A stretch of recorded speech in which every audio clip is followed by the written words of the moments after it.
జిల్లా సత్తుపల్లి పట్టణంలో ద్వారకాపురి కాలనీలో వెంకటేశ్వరరావు అనే వ్యక్తి ఇంట్లో పిండి వంటలు చేస్తుండగా గ్యాస్ పైప్ లీక్ అయి మంటలు చెలరేగాయి. ఫైర్ సిబ్బందికి సమాచారం అందించడంతో ఘటనా స్థలానికి చేరుకుని మంటలను అదుపు చేశారు.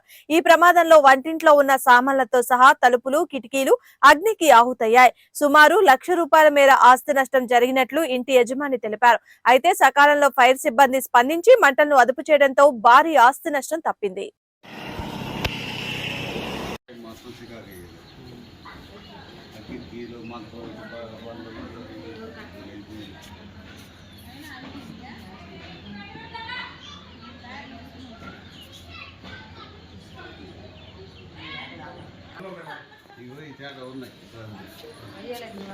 రెగ్యులేటర్ అది అది పై పేలి పోతారు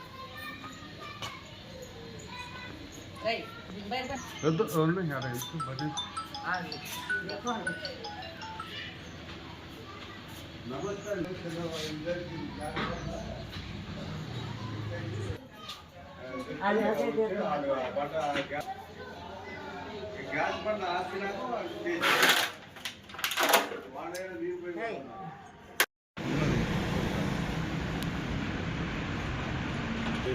रोड नंबर 4